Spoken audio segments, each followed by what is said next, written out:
So thank you all for joining us tonight. I'm Megan Doherty, the director of the Museum of the White Mountains. It's a pleasure to have you all here. As we gather today, we're all on Indigenous lands. For those of you joining us from home, I encourage you to learn more about the Indigenous presence in your area, both past and present. Those of us at the Museum of the White Mountains are on Indakina, which is the ancestral and present homelands of the Abnaki, Pennacook, and Wabanaki peoples. We're grateful for their stewardship of these lands and waterways. For those of you on Zoom, we've put a link in the chat where you can learn more about the Indigenous histories of your place at native-land.ca, as well as the Abnaki peoples of Northern New England through the Musée des Abnakis in Quebec. As part of my research for an exhibition this winter, I've been learning about efforts to preserve the culturally important brown ash tree, which is under threat from the emerald ash borer. While our focus tonight is on art science collaborations, I want to share a bit about two projects that are looking for more folks to get involved with their work. The first is based at UMaine Orono. It's the Ash Protection Collaboration Across Wabanaki, or APCA. They're working with tribal nations to build a seed bank for brown ash. And the other is a monitoring and managing ash project out of the Ecological Research Institute in Kingston, New York. And they're studying lingering ash, as potentially emerald ash borer resistant trees offer great hope for conserving the species. Both projects have many ways for volunteers to get involved. For those of you on Zoom, we'll put links in the chat, and I'd be happy to talk more with folks here in person if you're interested in getting involved. So tonight, for our Spotlight on the Humanities and Sustainability Studies event, we're joined by David Syring, Professor of Anthropology at the University of Minnesota, Duluth. And I'm looking forward to hearing about how extending ecology relates to David's larger research at Long Term Ecological Research sites, where he's spoken with scientists, artists, writers, and thinkers from a variety of disciplines. And this event is supported by a Spotlight on the Humanities and Sustainability Studies grant from the National Endowment for the Humanities. So I want to start by acknowledging how grateful I am to Megan and the Museum of the White Mountains for creating a space for this talk and for this larger series of events. It's really exciting and interesting, engaging with this Extending Ecology exhibit. And then a big thanks to Rita Leduc and Rich Blundell for creating that exhibit and making, I was talking with Megan the other day, and you're making a space for me to actually engage on the ground in a meaningful way with some of these questions that I've been kind of looking at abstractly. So I'm really grateful for that. I think that the exhibit that you created is really a new way of responding and thinking to a perilous moment in the evolutionary experiment that is our human consciousness. I'm trying to make sense of its place on this rich, diverse planet that we are fortunate to have. So I hope this talk is a small but useful point of wayfinding for people to engage with the spirit of oikos, intelligence in nature that Rich, Rita, and the forest and streams and stones and moss of Hubbard Brook are unconcealing in this collaborative exhibit. I hope to offer a few thoughts that point towards additional context for the work that they're doing based in what I've been working on for the last couple of years here. I'm going to read what I have to say here because it takes time for me to really gather my thinking, and this work merits thinking carefully. So I want to also speak at the outset here about my intentions as an anthropologist doing research on the ways that arts, humanities, sciences, and Indigenous knowledge speak to, collaborate with, and challenge one another. My motivation is one of optimism and what I think of as epistemological plurality. I think we're living at a time when human consciousness has huge opportunities to create powerful art, craft profound and accurate science, engage in truthful accountings with history, and construct more just relations among humans being on Earth in our relationships with one another and with the more than human others that we share this planet. I don't subscribe to the idea that multiple ways of inquiring with and knowing the world are necessarily in opposition. Arts, humanities, and science, as well as Indigenous knowledge approaches to the world, are all real, substantive, and meaningful contributors to humans being in the world. Rita and Rich talk in their exhibit about the superpower of the human mind deriving from activating the two sides of the brain hemispheres. I also think we access that superpower by embracing all forms of inquiry and thinking about our humans being in the world. My intent is to see, listen, feel, and think with the forest, with Rich, with Rita, with Megan, with all of you here in the room, with all of you who are watching online, as we undertake the remaking of our understandings of who we are, what our place is within the larger meshwork of life, and how we can live in rich kinship, driven by commitment to relationship instead of competition. Collaborations between scientists, humanities scholars, social scientists, artists, indigenous thinkers, and others simultaneously challenge and potentially reinforce conventional boundaries between scientific research and other ways of knowing. In his 2004 book, Cross-Pollinations, The Marriage of Science and Poetry, ecologist and writer Gary Nabhan argues that blending approaches creates better knowledge. Insights arise when inquiry opens to diverse ways of asking questions and learning answers. Environmental science has moved in the last few decades towards more holistic engagements with the arts, with humanities, with social science, and indigenous knowledge.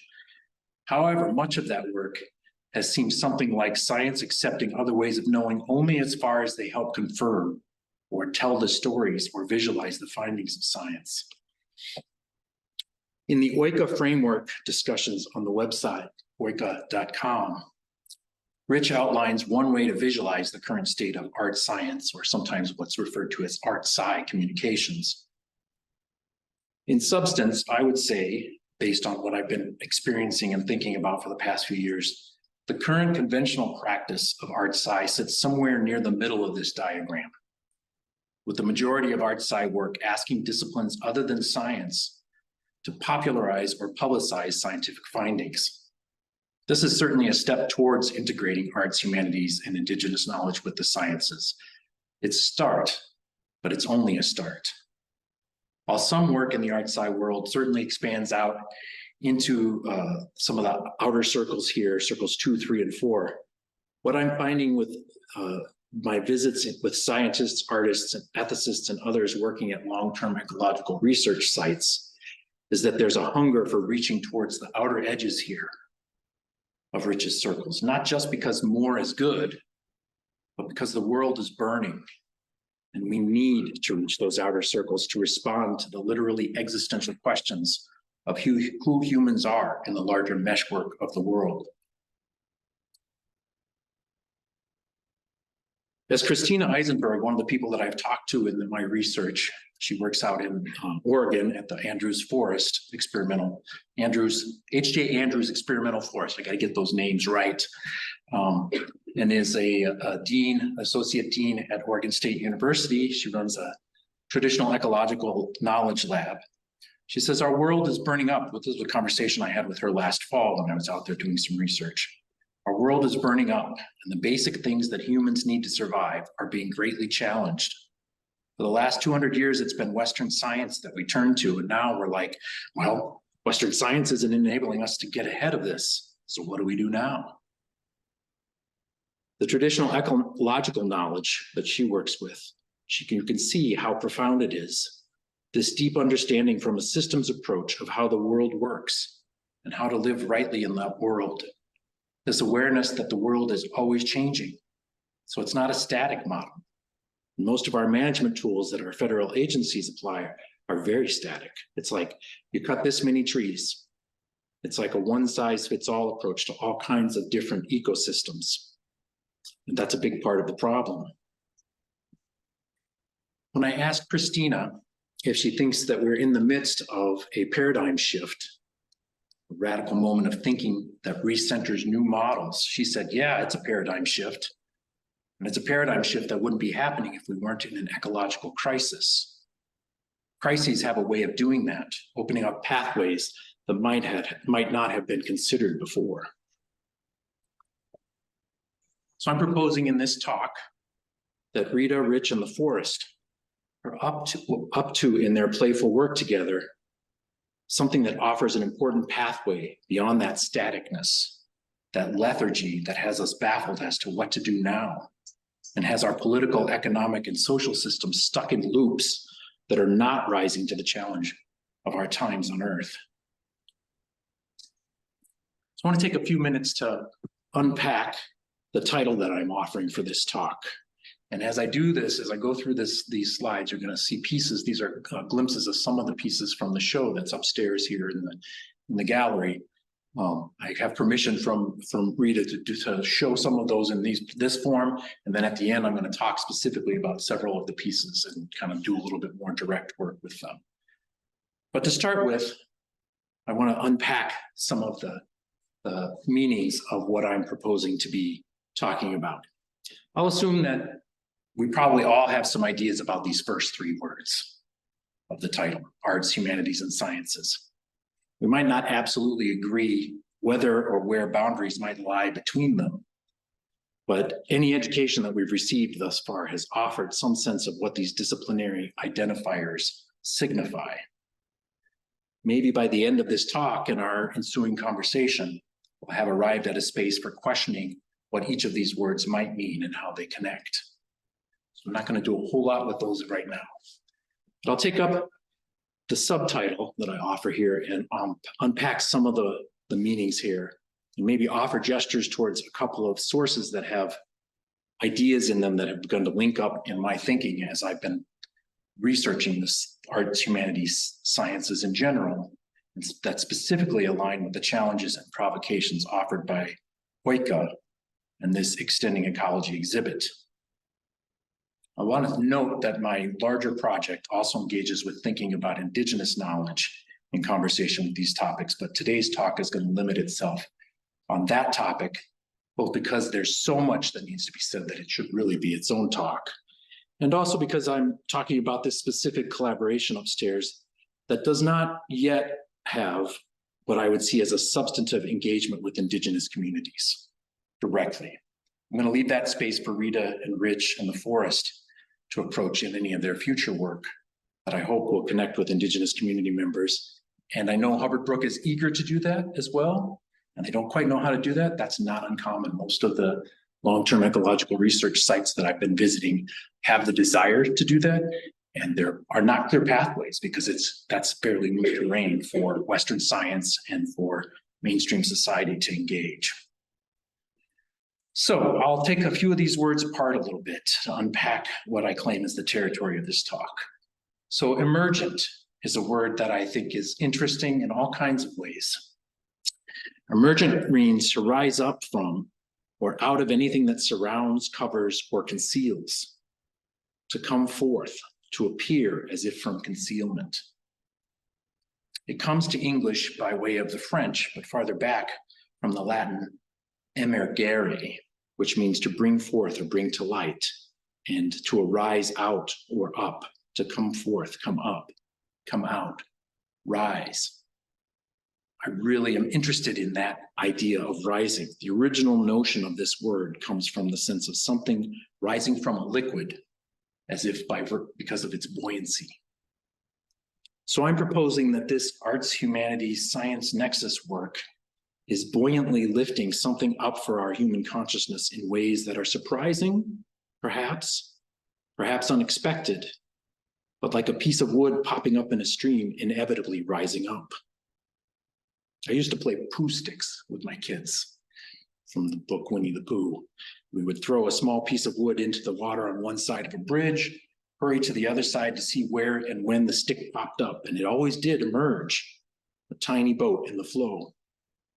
This art, humanities, science work emerges at our moment, in our time as humans, seek to renew our engagement with the more than human worlds that we must vigorously reimagine and remake kinship with, as we remember ourselves as embedded in meshworks of being that make life possible on our planet. I should have pushed that. I wanted you to see this animation a little bit.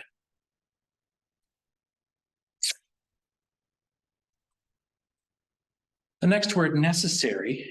Necessary comes from needed, required, essential, indispensable, such as must be, that cannot be otherwise, not voluntary or governed by chance or free will. It comes to English again through French and the Latin necesse, unavoidable or indispensable, with the original roots in the idea of no backing away, something that you cannot back away from. We cannot back away from this emergence and simply say, it will pass. These thoughts will sink away from consciousness and eventually pass away from our knowing. We must necessarily attend to what is arising, as well as why this arising happens at this time and in this particular place of arising. As Christina said, our world is burning up, and the basic things that humans need to survive are being greatly challenged. It's necessary for us to do the kinds of work and play that the forest, Rita, and Rich are doing together. And the next word, unities. Unity is the state or property of being one through Anglo-French and the Old French unité, uniqueness or oneness, coming again from Latin, unitatum, oneness, sameness, agreement. So I'm not talking about separate topics when I discuss arts, humanities, and the sciences. These are all aspects of the territory of human consciousness. An attitude that considers these modes of knowing as separate or opposed or in conflict is fundamentally an incomplete attitude that has agendas other than understanding the place of humans being in the world. Each of these three words, emergent, necessary, and unity, sprout into English around the period of 1400 or so. So we're talking with words that are embedded in the early periods of what became the Renaissance, a time when the arts, sciences, and humanities in Western societies began to accelerate from under the shadows of religious structures and strictures. That acceleration led to nearly simultaneous explosions of creative work in the arts, humanities, and sciences. It also contributed to economic and political experimentation that led to consolidations of wealth and power unseen in the human experience until then. These transformations have all kinds of ramifications. Colonialism and capitalism created injustices and cultures that turned away from senses of fellow feeling in human consciousness. I'm optimistic that in our moment of being, humans such as Rich and Rita, and more than human others such as the forest at Hubbard Brook, in re-engaging with one another with a sense of fellow feeling, help to reawaken us all to the realness and thusness of the world in ways that ideologies and unsustainable economies ignore, to all of our peril. Our fields of inquiry by human consciousness have undergone multiple major shifts and paradigms in the brief 700 years since these words, emergent, necessary, and unity, have sprouted into English. I would suggest that those shiftings are still underway, and in fact, the approach of Oika arts embedded in the exhibit here is a significant contribution. As observers and participants in the world, our human consciousness favors paying attention to what is novel in our environments, the emergent. And from what I've seen in the past few years, thinking about arts, humanities, and science connections, the topic of this talk and the approach offered by this exhibit seem emergent in new and exciting ways. The juxtaposition of those two words, necessary and unity, deliberately echoes and honors the thoughts of one of my anthropological disciplinary ancestors, Gregory Bateson, here pictured with Margaret Mead, who they were married at one point. I did not realize how immense he was in comparison to Margaret until I found this picture to show today. Bateson's thinking has helped shape many strands of current inquiry, analysis, and action, from systems thinking to cybernetics to analysis of ritual and much more. Bateson's 1979 book, Mind and Nature, A Necessary Unity, represents another key wayfinder or waymarker. Among many insights from this book is the reminder that science, like art, religion, commerce, warfare, and even sleep, is based on presuppositions. It differs, however, from most other branches of human activity in that not only are the pathways of scientific thought determined by the presuppositions of the scientists, but their goals are the testing and revision of old presuppositions and the creation of new ones.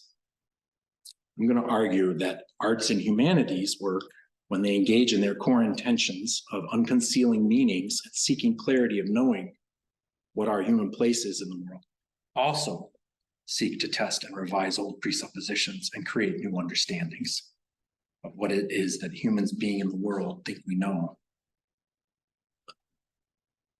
Bateson, as a practicing anthropologist in the mid-20th century, developed his thinking while working in communities in Bali and New Guinea. So his ideas are not only his own. Indigenous elders taught him that the ways of thinking of Euro-American societies were only one of many ways of knowing. Significantly, these teachings by indigenous communities led Bateson to conclude there have been and still are in the world many different and even contrasting epistemologies which have been alike in stressing an ultimate unity. And although this is less sure, which have also stressed the notion that the ultimate unity is aesthetic. The uniformity of these views gives hope that perhaps the great authority of quantitative science may be insufficient to deny an ultimate unifying beauty. I hold to the presupposition that our loss of the sense of aesthetic unity was, quite simply, an epistemological mistake. An epistemological mistake that Rich, Rita, and the Forest seek, at least partially, to repair. Another thought from Bateson's book worth pointing to here relates further to why I think we must get to the kinds of thinking and dwelling and being made possible by engaging beyond disciplinary bindings. Bateson wrote, "Today we have a considerable supply of tools of thought that we do not use, partly because we are ignorant of many currently available insights, and partly because we are unwilling to accept the necessities that follow from a clear view of the human dilemmas." I want to emphasize that part of it. Tools of thought that we do not use, partly because we are ignorant of many currently available insights. Bateson wrote those words more than 40 years ago. Rita, Rich, and the Forest in their work and play together demonstrate that we can and must be capable of stopping the act of ignorance of transdisciplinary insights to get to more clear understandings of who we are and what our places are in the meshwork of life. A few days ago, Rich took me up to several places at Hubbard Brook that have been significant to their work. At a beaver pond, he spotted a newt in the water and said something like, "When I wake up at night, I'll think of that newt, that it's out here doing its thing, knowing what it is doing and what it is about." Rich mentioned that this thinking will reassure him, let him go back to the rest his body needs. Probably not surprisingly, when I woke myself that night, I thought of that newt. And I went back to sleep with the peace of that thought settling my human nervous system that had been elevated reading all the news of wars and conflicts and harms that we impose on the world. Okay, but I don't want you to think I'm just here to parrot Bateson's ideas badly or in brief. So I'm going to gesture to a couple of other significant sources that inform my thought, including two contemporary elders in the field of anthropology, Timothy Ingold and Donna Haraway. These writers push profoundly beyond the usual double yellow lines of the mind that typically keep us in our narrow lanes of thinking. I've already been using Ingold's concepts and work in my use of the word meshwork. The idea is that the beings, including humans, but also other such beings as newts, plants, the animating forces of ecosystems, water, live in relationship. Meshwork as metaphor characterizes the reality of life as not individually and not simplistic, not individual and not simplistically linear. The trails along which life is lived include histories, stories, and trajectories full of loose ends that constantly move, tendrils seeking connection, Life continually seeks an interplay of wrapping together, creating nodes and knots, entangling in meshes of needs, gifts, and meaning. Here I'm drawing on Ingold's work, but also this excellent article by Nicole Klink exploring how the meshwork metaphor works for creating better environmental research. One of the things I hope I can give to you all is some loose threads to explore later. This is a great piece. The most effective ecological science, as Klink explores, has certainly moved beyond solipsistic focus on individual organisms. The famous example of the trophic cascades that followed from the reintroduction of wolves in Yellowstone is an emblem for a larger shift towards investigating relationships and connections in the ecological sciences. So if you may know this work, but on the left, what you're seeing is a representation of what the Yellowstone ecology looked like prior to wolves being reintroduced. They had been exterminated from human action. This was research that was done in the 90s. And with the reintroduction of wolves, the entire stream side changed. You can see the difference in the numbers of certain kinds of animals, the difference in the plant life, and the health of the stream, overall health of the stream. There are many other examples that I've learned about in my conversations with scientists at long-term ecological research sites. I won't go into all of them, but for example, look up Brooke Penaluna's work with others at the Pacific Northwest Research Station. She uses environmental DNA that they can collect non-invasively from streams and other places to identify where different creatures and do not show up, where the threads of the meshwork overlap. I love this image.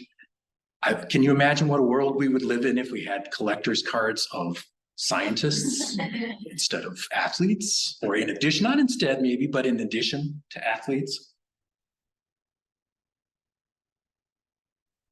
So when Rich and Rita offer the subtitle for their exhibit, Meaning Making with the White Mountains, they remind us of the tendrils of the meshwork and how, as with the environmental DNA that Brooke uses, there are powerful methods in all sorts of the arts, humanities, and sciences to conduct rigorous inquiry into those connections in the mesh. So I want to talk about another waymarker for my thinking, Donna Haraway. Haraway's thoughtful and wide-ranging body of work has much of relevance to the work that I've been doing on arts, humanities, and science.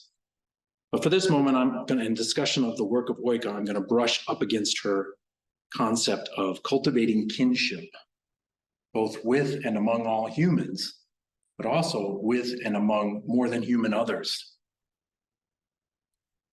These are necessary actions in the era we live in. Haraway evocatively articulates that humans being in the world must remember ourselves as kin to all beings. The act of recalling our membership, or remembering, is a method to stay with the trouble of our times rather than turn away from the burning that Christina Eisenberg mentions. This brief mention of Haraway's work merely marks a wayfinding tool that resonates with the work of Oika, I think. There's much more there for engaging with Haraway's work, and I encourage you to look her up, read her writing, listen to an interview, watch a video. There's a lot about her work to find out there. All right, going on with my title a little bit, Thinking and Dwelling. Those are huge, right? They are so huge that I'm actually going to brush right past them largely. But as a placeholder, I'll offer this. Thinking is to imagine. Thinking is an imaginative act. To conceive in the mind, to consider, to meditate, to remember, to intend or wish or desire. It comes from an Old English word, pensen, to imagine or conceive in the mind, what you see up here on the screen. It's strongly connected to the German word denken. And for a whole lot of significant, thick discussion of the complexities related to thinking and dwelling, I'm going to recommend that you check out an essay that's in this collection by Martin Heidegger, and translated into English as Building, Dwelling, Thinking. That essay, within its seemingly circular, evocative language, evokes what might well be a fairly precise philosophical statement of the approach of Oika arts to thinking and dwelling and humans being in the world at this precise fraught moment of our existence. All right, one last piece of the title. This hyphenated monster that I have given you. Then we can get on with looking at the artwork, which is much more important. Humans being on Earth is a composite that represents my effort to decenter how we consider ourselves as organisms. We are that part of Earth that manifests as a human body and a human consciousness. We are not some solitary creature separate from that newt that Rich saw and I recalled in the night, not unconnected to the stones and water and moss of the place in Hubbard Brook Forest that Rita calls the giggle.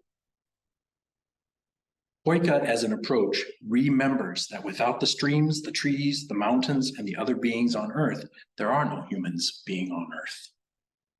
So this hyphenated word mess signals that my approach tries to disengage what I am saying from a destructive dichotomy of environment-human or nature-culture that has clearly run its exhausted course in Euro-American traditions of thought. We humans being on Earth can and must, and I would say that in many times and places other than the dominant globalized era that we are living in, already have thought more clearly, acted more ethically, lived more within the natural intelligences that Rich, Rita, and the Hubbard Brook Forest exhibit in their collaboration. All right, so I'm going to offer one final insight from Bateson as a transition or a hinge to talk about the work in the Extending Ecology exhibit. I want to move towards drawing us closer to the thought and dwelling in action of this remarkable exhibit's effort to honor the emergent necessary unity, to harnessing all the sled dogs, the arts, the humanities, the sciences, our minds, our hearts, our hands, our spirits of contemporary human consciousness. So back to mind and nature. In this book, Bateson's thought presages the intense focus on seeking patterns and connections in contemporary science, arts, and humanities. One of my favorite stories from this book stems not from Bateson's engagement with theory, but from his teaching. In the 1950s, Bateson had two teaching assignments. One, working with psychiatric residents at a VA mental hospital.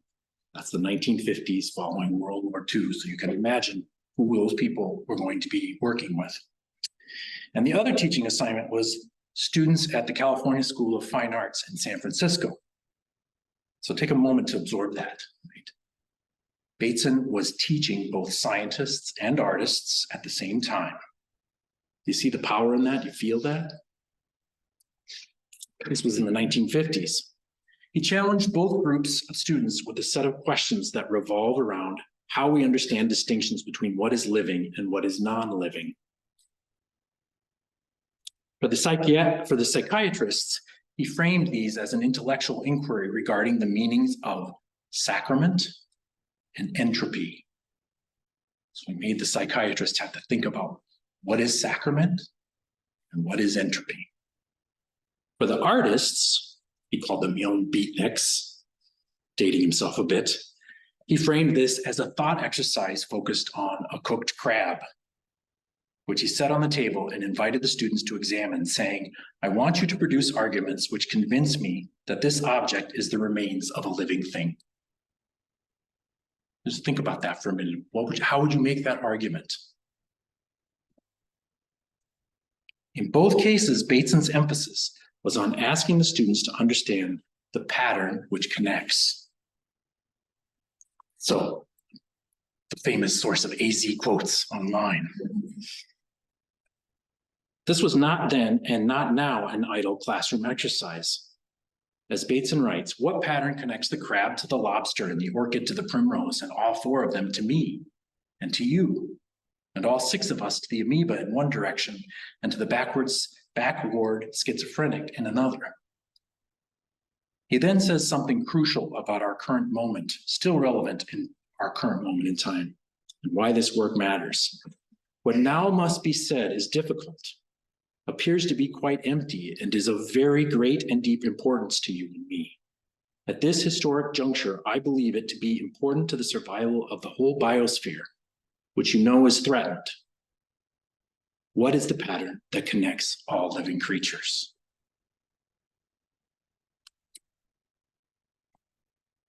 This hinges our way to engaging directly with some of the playful work in this extending ecology exhibit.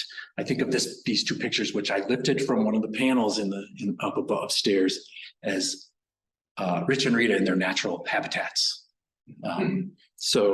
Rita as an artist who works in the studio, not to say that she doesn't go out, but she has a studio space, and Rich does much of his work in the forest. So you've already seen a few of the images from the exhibit as I've been contextualizing my title. So I want to look and listen more deeply and directly to a few examples from the exhibit to further the proposition that any pathway forward for our species requires the emergent insights that flow from embracing the necessary unity of arts, humanities, and sciences at this current juncture of humans being on Earth. So I'm going to try to move a little bit away from the written word here and try to engage a little more naturally. It's difficult because I really want to say things, but we'll try to move on here to engage with a few of these works. So there are lots of pieces upstairs. And I'm hoping that those of you who are in the room have had a chance to look at it, and you'll go back many times. I feel really lucky that I've been able to come out for the last few days and engage deeply with this work, both in the gallery and then also spending a little bit of time at Hubbard Brook. So I'm only going to pick out a few of these. I could talk about all of them, but I'm going to just stick with these few. So the matrix of intelligence. I'm starting with a big bite here because this is a really complex installation. It has multiple elements, including a baseline geometry study or color study. That's the one in the white frame that you see there. And a fully realized painting to the left, one with the red streaks that you saw in animation earlier. It has an animation of that painting. And then it also has, this is the only piece upstairs that has this, but it has Rich's Oika interpretation of the painting. So there's a lot going on here. Right? So I just want to brush up against some of what's going on here. You see that animation here. When I encountered this piece, I saw this actually in Rita's studio when I visited her last spring as it was in process. I saw some pieces of this. I thought then about a term I learned from Potawatomi botanist and writer Robin Kimmerer. Maybe some of you know her work, Braiding Sweetgrass. Very popular book, rightly so. She just recently was awarded an Arthur Genius Fellowship where she was given money just to continue doing her work. In that book, she talks about learning a term in her community's language, which she had been learning not the usual way that we all learn our native languages, but as an adult seeking that which colonialism had stripped from many indigenous communities, their own indigenous languages. The word that she talks about in Braiding Sweetgrass is pupoi. And here she says, my first taste of the missing language was the word pupoi on my tongue. I stumbled upon it in a book by the Anishinaabe ethnobotanist Kiwe Dinakwe, in a treatise on the traditional uses of fungi by our people. Pupoi, she explained, translates as the force which causes mushrooms to push up from the earth overnight. As a biologist, I was stunned that such a word existed. In all its technical vocabulary, Western science has no such term, no words to hold this mystery. You'd think that biologists of all people would have words for life, but in scientific language, our terminology is used to define the boundaries of our knowing. What lies beyond our grasp remains unnamed.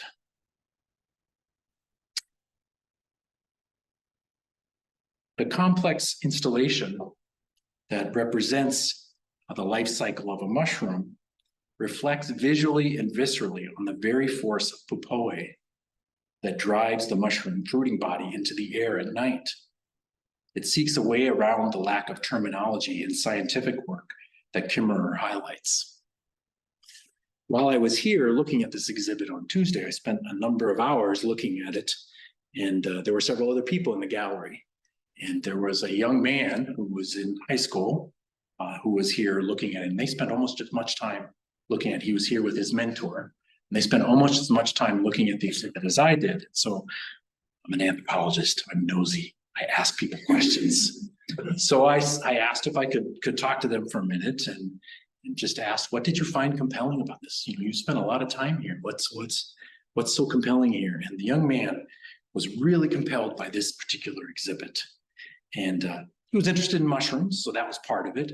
The thing that he was really interested in is the way that Rich and Rita's work has so many layers to it, right? That it pulled him in, and there was always a little more for him to think about. They went back, so we talked about this for a while, and they went back to that exhibit before they left. They spent probably 20 minutes at that exhibit, that particular installation, and they went back to it after we had some conversation. So this piece really has a compelling richness and energy that really merits reflection and gives some illumination on how humans perceive Pupoe, right? That word's not used in this particular piece. Rich's word that he talks about in the video is talking about fecundity, which interestingly, this young man didn't know the meaning of that word, so they had to look it up, right? And so it gave him a point of growth there. But it's really about that life process and the energy that emerges. So that's the first piece I want to share with you a little bit. And I'm sharing this at some length. Those of you in the room, I hope, have been upstairs. Some of you online maybe have seen the exhibit, but I'm suspecting that there will be people who will not be able to see the actual exhibit here. And as I talked about with Megan, this is a piece of work that exceeds the boundaries of this gallery. And so I'm hoping that you can get some sense of it from the little bit that I'm able to share here. The next piece that I want to talk about is a piece called Willing to Play, which again is a multi-part installation. It has text by Rich on the panel to the right there. There's a fully realized painting, there's a smaller study, and there's an animation. Here's the animation while I'm talking a little bit. I hope Rita's not offended, but I actually used the slow-mo to capture this. So it's showing a little bit more slowly, but it's brilliant the way that the painting in the animation moves from within the frame of its original idea and exceeds that and flows out, right? Willing to play. The text that Rich offers here is really interesting, emphasizing how we sometimes think about our children. Parents sometimes think about their children as old souls, and sort of we use that language to sort of talk about how the innocence of childhood often reveals things that seem very profound and deep. And then there's some meditation on this particular watershed that goes through many different ecosystems and has many different moods, and then comes down to the place that they refer to as the giggle, where the water flows and bounces in a sunny, sort of sun-dappled space with a voice. As Rich was showing me this place, we walked up and he stopped before we got there. He said, listen. And there's just this gurgly laughter, like a chuckle, throaty chuckle that you can hear before you even see this place. I think that this text and this particular piece is a really interesting reminder that humans are, so they talk about, Rich and Rita talk about this stream feeling like it has an old soul and learning from that. And I really think that's interesting because what that does is that positions us as the younger siblings of that old soul. Humans being on Earth are part of the kinship meshwork, but we're not in it the ways that we conventionally think of. We're not the dominant power in any other sense than our ability to try to grab things from the rest of the world without thinking that we have to suffer from the consequences of that grabbing. Which brought me to another student of Kiwe-Dinakwe. So the Robin Kimmerer quotation talks about Kiwe-Dinakwe, who was an early 20th century ethnobotanist, Anishinaabe ethnobotanist. I teach an ethnobotany class. I'm teaching it right now. In fact, I'm playing hooky. Hello, students. From that class today, so they're meeting without me. And in that class, one of the main books that we're using is a book called Plants Have So Much to Give Us, We Only Need to Ask. And it's a marvelous book by Mary Sissip Genius, who is also indigenous, and she's sharing her learnings from Kiwe-Dinakwe. And the book opens with a story that Ki always told her students about when humans were created. And unlike many of our stories, humans were created last. Humans were created last and were weak. And our older siblings, the rocks, the plants, the mountains, the streams, have a lot to teach us. We need to pay attention to them. I think that this piece, Willing to Play, and the several pieces within it called Simple, Elegant, Powerful, are invitations to us to remember our role as younger siblings in beings in the world, to learn from the world rather than to think that we are in control of things. I also want to point out, I want you not to miss the subtle play and challenge to conventional gallery production that I see in this assembly on the wall. Megan explained to me that student graphic designers here, I don't know if some of you were in the room here, but got to do the work of creating these panels. And I don't know if it was an individual, a group of individuals. This is brilliant, the way that the text panel mimics the exceeding of the normal squareness of the frame of Rita's image, and the aesthetic decisions that Rita made based on her deep field work to expand beyond the square canvas are echoed in the student design decisions to do this. The other thing that they do is they make a really great, interesting visual poem out of Rich's words. Right? So the triangular structure makes you read that differently than if it were just a square block of text. Creative collaboration unfolds on multiple levels in this piece, conspiring to overturn hierarchies in the way that a compost pile or the forest duff layer refuses to let anything claim permanent top position.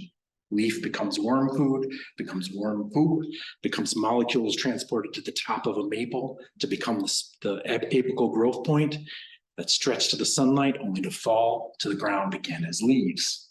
And the cycle continues. Willing to play.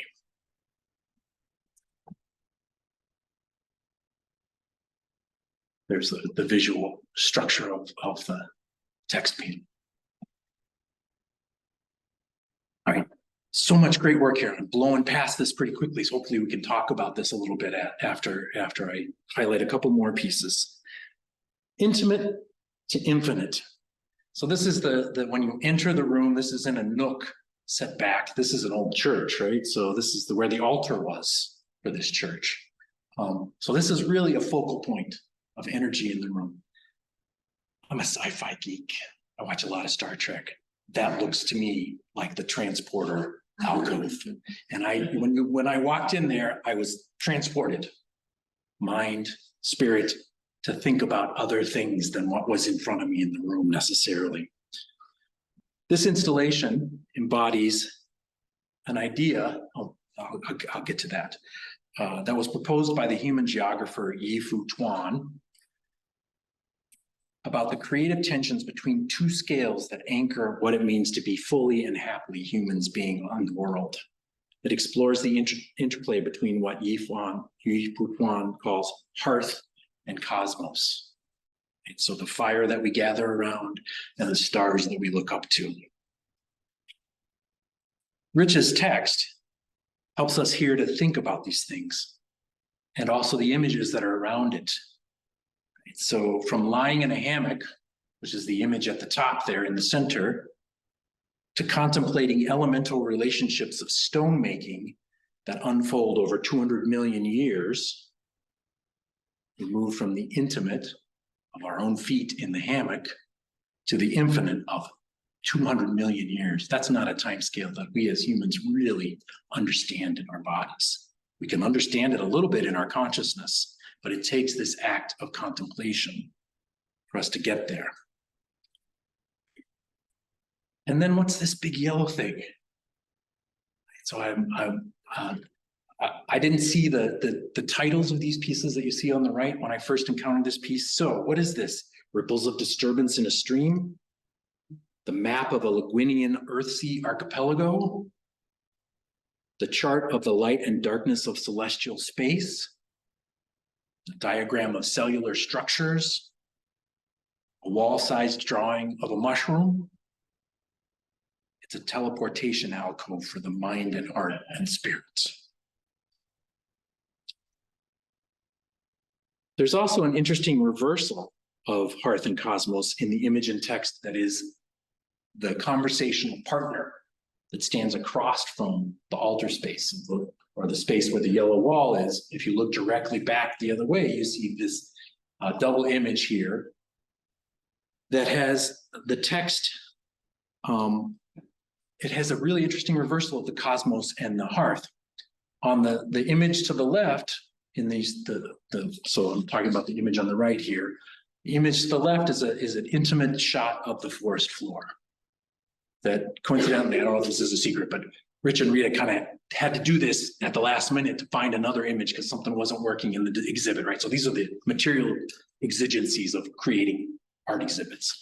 And Rich told this great story about how they got this text while they were in the woods at Hubbard Brook, and they saw this area that they thought this could be a really interesting image, and they had to wait for the moment when the light came through to snap that image.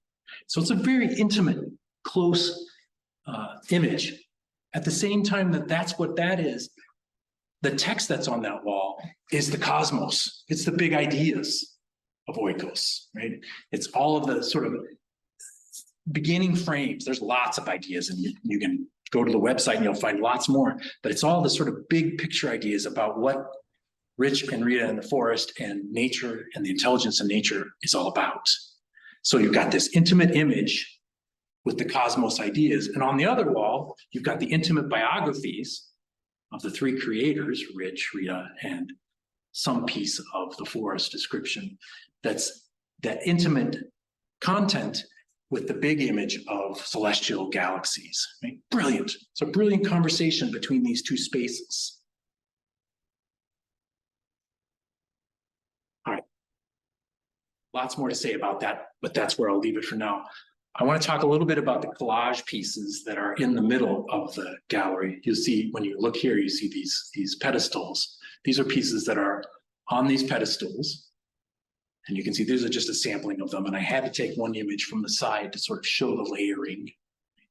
The young man that I was talking to about the music or the mushroom piece really spent a lot of time looking at how these things were assembled and the layers that were put together. Here, I want to talk a little bit about Rita's process as an artist as she gathers her inquiry data. I'll come back to that. I want to say something before I show you her words. In talking with some of the scientists who have seen and tried to engage with abstract art, Rita sees herself as doing some abstraction in her work, as the conversation we had suggested. I note that scientists sometimes seem to think abstraction is arbitrary. They have a hard time finding their way into what's being done with abstraction. I resist the claim that abstraction is arbitrary, precisely because Rita and the other artists that I've been engaging in my ecological art, that other artists that I've been talking to that engage in ecological art-based inquiry, create methods that are every bit as rigorous as any other research protocol. So here are Rich and Rita immersed in the data collection. And this is an Instagram post that Rita shared with me that she posted when she was in the thick of this, talking about what her process is. So here's the text that I think is interesting. I'm not going to read it because I don't have Rita's voice. I'll let you read it for a minute.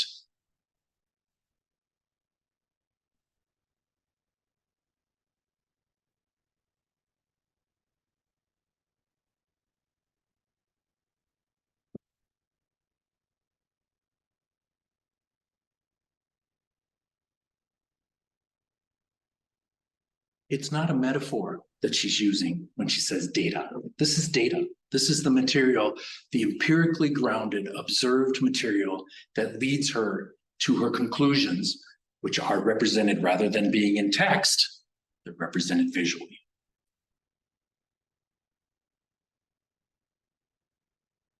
Make no mistake, the practice of abstraction that Rita employs in her work with the forest and ridge is rigorous.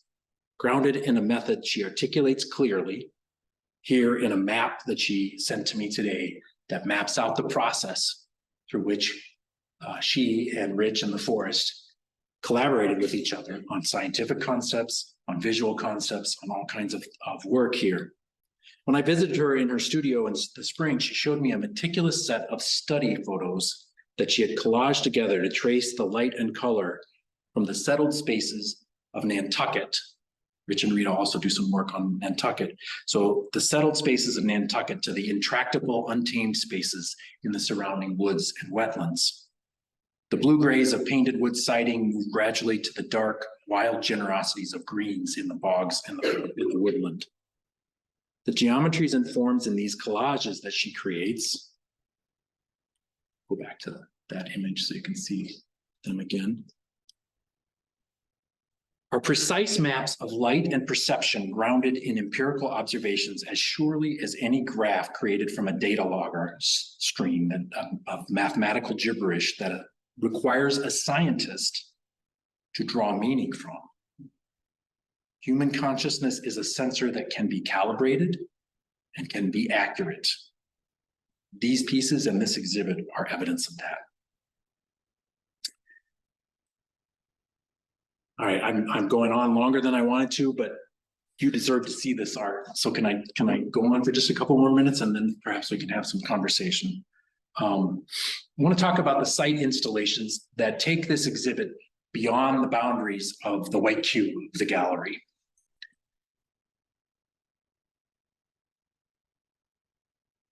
The meshwork of kinship for humans being in the world clearly does not stop at the door to the museum or to the art studio. Rich took me in the dark to visit that piece that Rita calls the giggle. This is the piece up here on the left with Rich standing by it.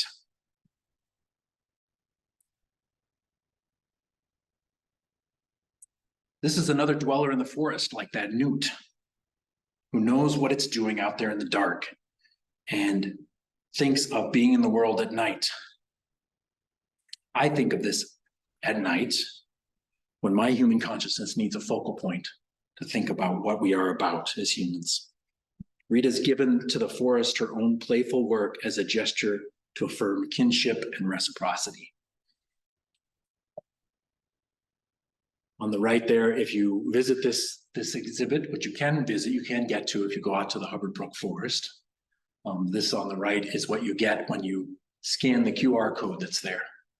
So the art exceeds the white cube, and then it brings us back into conversation with larger questions and larger communications.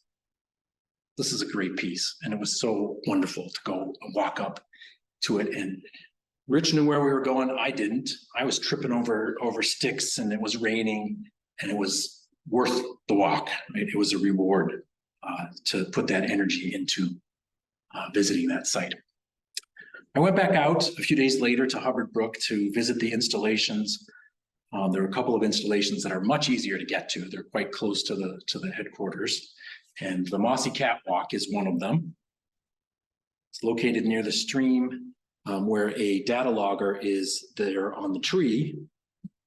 Rita's piece serves as another kind of sensor beyond the scientific equipment that's strapped to that tree and the camera that's nearby monitoring the flow of the stream. Many kinds of sensors in the woods.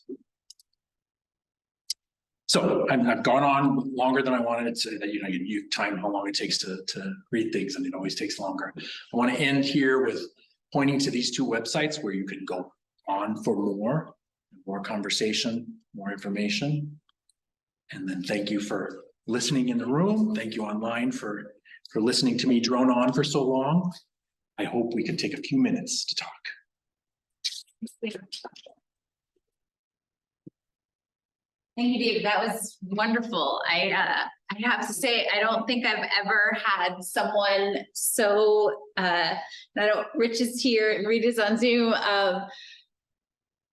It's amazing to have someone look so closely at something that you've done. And others have heard me say this, that I spent 10 years writing a book that 4 people have read, and does not give you anything near the satisfaction and kind of feedback and response that spending a year and a half working with Rita and Rich on their 2-year project to put this together.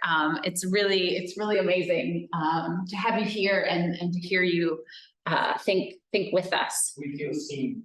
I'm curious, but I don't know much about the long-term ecological research sites. I know they're kind of all over the United States, and I'm curious because it sounds like you've been visiting a lot of different ones.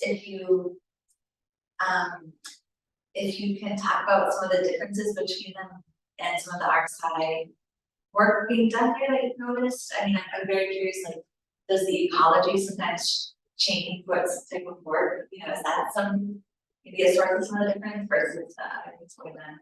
Yeah, that's a great question. I'm going to repeat a little bit of it just for people because I don't know if they can hear it online. But the question was really about these long-term ecological research sites and the varieties of ways that they approach to doing this art science integration work. Yeah. And if the ecosystem of a particular place has an impact on what they choose to do or not do, is that a fair restatement?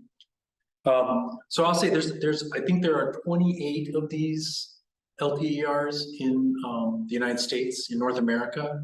And they're in all kinds of ecosystems. The idea with that whole program was to try to get such a spread that the long-term data that they were able to collect would have scalability. So it wasn't just about sort of local knowledge, but was sort of, you could see patterns in a larger system. And they're really interested right now because they've been doing this data collection long enough. Most of these sites that they have a continuous set of information that tells us some things about climate change in the last 50 years or so. So that's why they were created as a network. Not all of them do art science integration work. It all depends on resources. Right? What I found is that the places that are doing it because there are champions in those places that care deeply about doing it. It's often on a shoestring. It often doesn't have funding in it, and so that's one thing that I'll say. You know, that it is driven by the ecosystem, but it's the ecosystem of money and research that does most of the driving of that. I haven't visited many of them as I would like. And so I've been thinking about this art science humanities intersections for several years. Last year I was on a research sabbatical. I spent 2.5 months in Oregon at the H.J. Andrews Experimental Forest because the network calls what they're doing ecological reflections program, the ecological reflections program. The Andrews Forest kind of started theirs earliest, one of the earliest ones. And theirs is really focused on writers. There's a real writerly culture in the Pacific Northwest of people who write about nature and write about human relationship to the environment. So theirs is really focused on that. They are starting to have visual arts, but they have residencies, week-long residencies for people, and they've had about 105 people who have done that since the early 2000s, including Robin Kimmerer, and I think Gary Nabhan visited there, and it's just a lot of people that are. This is part of what got me going on this project was reading a book that they put out, the Andrews put out, of writings from that program called Forest Understory, Creative Inquiry in an Old Growth Forest. So it's all these great poems and essays and such. And those were all people that I was already reading, right, from all kinds of perspectives. But they've been largely focused on the written word. They've started doing a little bit more visual work. Leah Wilson, I think, who's been here to Hubbard Brook and done work at Hubbard Brook, she considers herself a lifetime artist in residence there. She married somebody who's a descendant of the Andrews that it's named for. But that's not, I mean, she's committed to that place, right? So they're only starting to do visual work. I visited there. I visited the Everglades has a long-term ecological research site. There's a lot of visual work happening there. One of the things that I'm finding is that there are a few places that are doing it a lot, and a lot of places that want to do it more and are just sort of getting their traction. So Andrews has done a lot with writing. Hubbard Brook's actually done some fair amount with the visual. I think it's really exciting that Rita and Rich are doing this particular project because I think it's I don't know what phrase I want to use here. It's light years. It's progressively beyond so many of the things that are being done, that that circle, those circles that we saw up there, I don't see a whole lot of groups getting, places getting beyond that maybe second or third circle. And I feel like Rich and Rita are really trying to get way out there, right? The Everglades place, they're doing a lot of visual work. There's actually an artist who's an artist in residence with a lab on diatoms, because diatoms are beautiful. And there's an artist who does these plastic things where he takes, or arrangements where he takes plastic objects that are collected on the beaches or left over from industry and creates these representations that are not up directly of diatoms, but he's partnered with Evelyn Geiser, who's a diatom scientist there. There's a really active public art culture in Miami right there. And so there are a couple of artists who've been really significant there who have actually come here. Xavier Cortada was an artist who came and did some work up here. I heard a really great story from conversation with Amy Bailey, who's one of the technicians out at Hubbard Brook, about Xavier coming here and doing this thing with all the technicians, taking them up onto a ridge up on Kangamangas Highway. And they had to find a passage from a scientific article that they found particularly moving, and they had to read it to the wind. And Amy's great because she says it was bananas. We didn't understand why we were doing this, but it was Lindsay Rustad, who was the director there, was enjoying it, and Xavier was, so they got with it. So I'm telling small stories because as an anthropologist, I'm not a quantitative guy. I have visited about 5 of these sites. So the stories are what matter to me. These are the stories that I there does seem to be an emerging model that seems to be developing of different places having sort of different levels of engagement with artists. So they might have sort of entry level artists or artists who are students, or community organizations that do illustrative art who do one set of things. They might have somebody who's a more conceptual artist who stays connected with them for a while, and then they'll have people like Xavier fly in and do one-offs or such. That's a really interesting model that I think they're exploring, but so it's variable. That was a long ramble. No, that's okay. I'm just curious. I think theater is like writing. At this point, I haven't seen much in the realm of theater, which is really interesting because that's an area I'm really interested in right now. I'm doing ethnographic theater. In fact, after this talk, I'm going to the American Anthropological Association meetings with this same project, and we're going to do some work on improvisational theater with some of my data from this. So now I haven't seen a lot of theater. There's some music, there's some sound art that people are doing, but performances has been a little bit I haven't seen it. I'm sure if anybody watches this though, you'll be able to correct me, email me and correct me and tell me about the places that are doing that. There is one place in Alaska, Bonanza Creek, that has done a bunch with sort of community events and community celebrations, and I suspect some performance work has happened there. So I want to say, Rita was here. She's still there. Rita's online here, and Rich is in the room. So I want to defer to the two of you as well. If you have things that you'd like to say, corrections, provocations, what have I got wrong? What more could I do here? So it was awesome. I mean, I was just totally delighted to just sit and listen to your observations. One thing, I mean, I have a whole page here of notes and questions, but one thing that really caught my eye, I thought was really important, was the quote by Gregory Bateson that was on the cover of the book, which you showed us several times but never read. And just so we to highlight it, what it said was, insofar as we are mental processes, to that same extent, we must expect the natural world to show similar characteristics of mentality. So what's he saying there? He's saying that, that the natural world, the patterns, the textures of the natural world somehow show up in mentality. And that's a reciprocal relationship that goes unacknowledged, unseen. And that's what we were trying to do. And I think it also showed up with the high school kid, I guess, that you studied. And you said that he was really interested in the layering of the collages. And then was it him that also said that he was interested because there were so many layers to the exhibition? Well, to the point of Gregory Bateson, those layers, the sort of complexity of layers, that's because the forest is layered, because it has beaver ponds and hardwoods and, you know, that's why, like, and that's, I think, showing the reciprocity between the physical landscape, the ecosystem that you walk through when you go for a walk in the woods, and the ecosystem of our minds, which I think is what he was, when he wrote Steps to an Ecology of Mind, that's what he was talking about, and we're just manifesting that. All we're really doing is really just doing what Gregory Bateson and others laid out, this whole cybernetic system. And so, but now we're trying to just bring it to culture through, to restore, to remember, the word you used, that connection, so. Yeah, well, and I would add, it's not just the forest that's layered like that. It's pretty much any active live ecosystem has all those complex layers, and the mesh work that Ingold talks about. Those interconnections are absolutely, they are the map of what we have as consciousness. Yeah. The first time I taught the ethnobotany class that I mentioned earlier, I co-taught it with someone who was a farmer and managed the greenhouse. Really brilliant woman, Deb Schubat.